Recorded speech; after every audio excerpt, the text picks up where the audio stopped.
Hi all of you! Welcome to my first tutorial video. I'm glad you joined me today.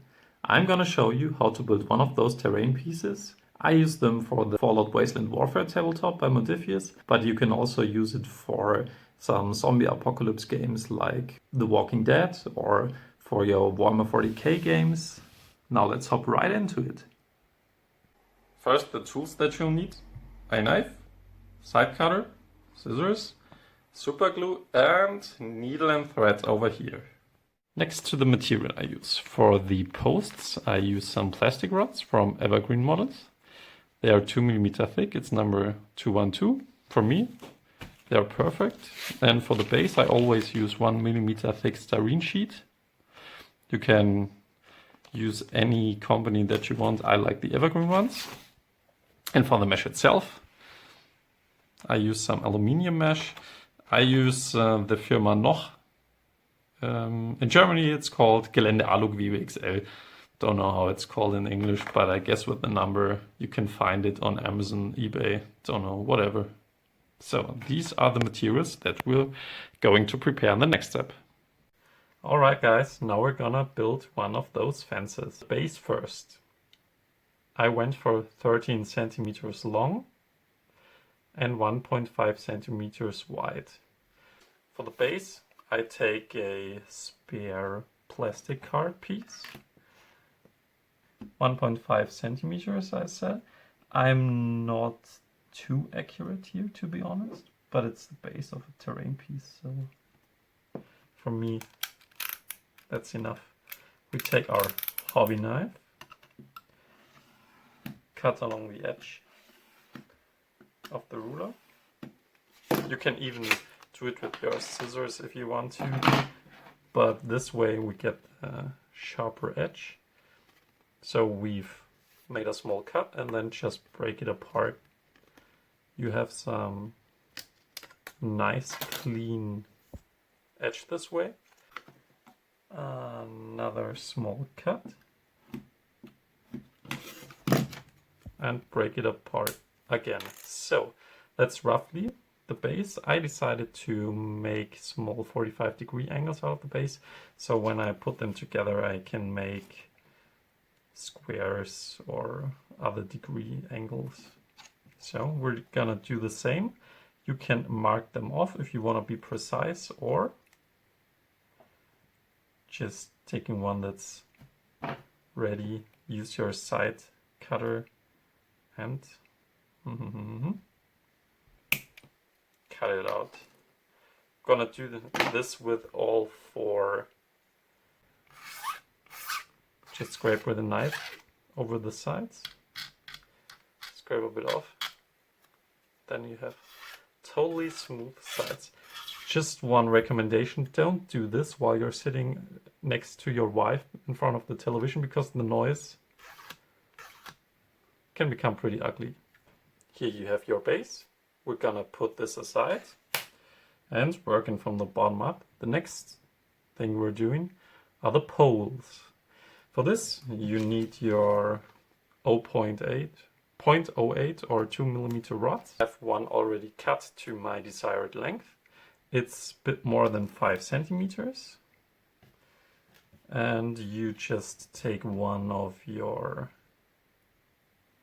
rod pieces, put them together, so on this side they're sitting together, just a small cut here, break it apart, and now you have a really perfect edge. Now you have three exactly, or roughly exactly the same size. For terrain piece should suffice. Just a little bit cleaning on top and the bottom. And now we're gonna glue this to the base. For this I use super glue. You can also use plastic glue if you want to. Personal style, I'd say. Just a small dot on the bottom.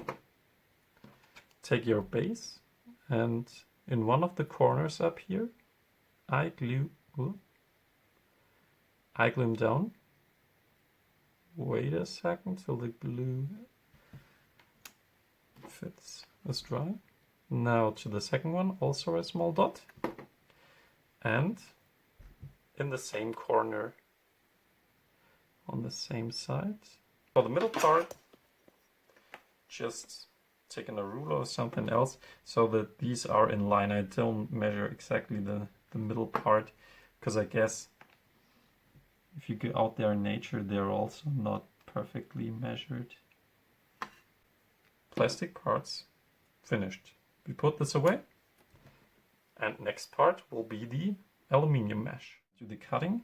I always cut mine at a 45-degree angle, so not along the edges of the wire, but 45 degrees across. So we need a small piece that's a bit broader than the 13 centimeters of our base and a bit higher than the poles. I'm gonna use a scissor or scissors to do this.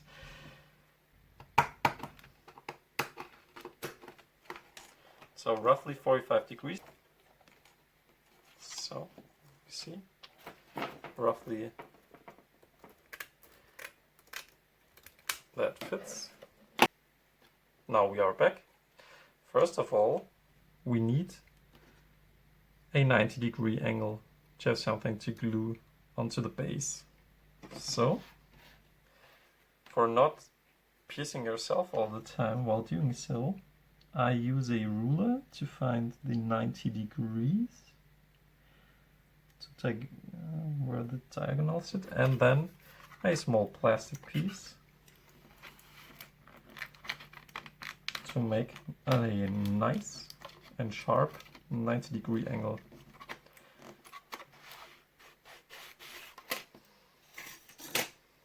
Okay, this side doesn't look so good, but I guess we're gonna be good. Now it's time to glue this filler to the base. What I'm doing is I use my super glue. Was pretty silly. So I'm making a small line of super glue on the base. Now placing the mesh on top of it. And while this is drying, and to get a nice clean edge at the bottom, I use a spare plastic card piece. No. And use some pressure to put it on the ground, on the base. That nice little smell of super glue. So what I'm doing is roughly half a centimeter from the top. Gonna cut along the edge there with my hobby scissor. So I'd say, hey, this is good. And then just cutting along. Now the upper part is good, it's a bit flexible, so when we're gonna put this down, it will be pretty straight edge in the end. We're gonna need your needle and thread. Take the first pole, roughly 1 centimeter from the bottom. You go up right beside the bottom through one of the mesh squares, and diagonally on the other side of the pole, you go down. And for the second time through the same. And now, good old double knot. Then take your scissor and reduce the overhang thread a bit, because otherwise it will get caught in the fence. First one done, up to the other 5. For the upper ones, you go roughly about half a centimeter from the top of the fence. So we're gonna use our super glue again, and after deciding if it fits alright or if we have to bend something, just try if your base sits straight on top of a flat surface. Mine does. Otherwise you could correct it here a bit. Now we're gonna use the super glue first for the side. Just put a bit on here, and on the other side on the threads. Just try and make sure that the excess threads aren't glued to the pole at the moment. Just a bit. Then use a paper towel, rub a bit off, and just wipe away the excess glue before it dries. Don't have to. So the first one is totally fine, up to the other two. Making sure it sits on a flat surface. Yeah, looks pretty good. So we're gonna let it dry for a minute and see you right back. Looks pretty good already. So we're gonna take off all the excess mesh at the sides first. For this, just cut along the edge of the pole.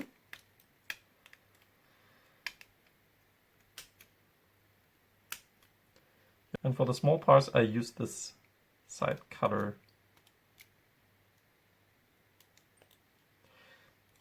Now the sides look good. The upper side looks good. Let's go back to the base side. Everything that stands out of the base is cut off, plus a bit on the inside. So there's, I'd say, a millimeter from the mesh to the edge of the plastic. So it's basically done. When you're placing them next to each other, they don't fit 100%. You can do that more precise than I'm doing. Now we're going to paint the fences. For this we need a very old brush, because with the aluminium mesh he will suffer. For the poles I use lead belcher, and for the rust effects, Mornfang brown, scrag brown and riser rust. So first of all I paint the poles and the threads with lead belcher.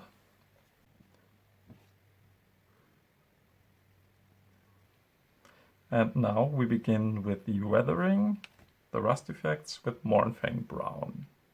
For this, dip some brown spots on the poles and brush a little bit over the fence. When you're finished, we take the second brown color, scrag brown, and do the same again. The fence is becoming rustier. Now, riser rust. And also, like in the two steps before. So these look really rusty now.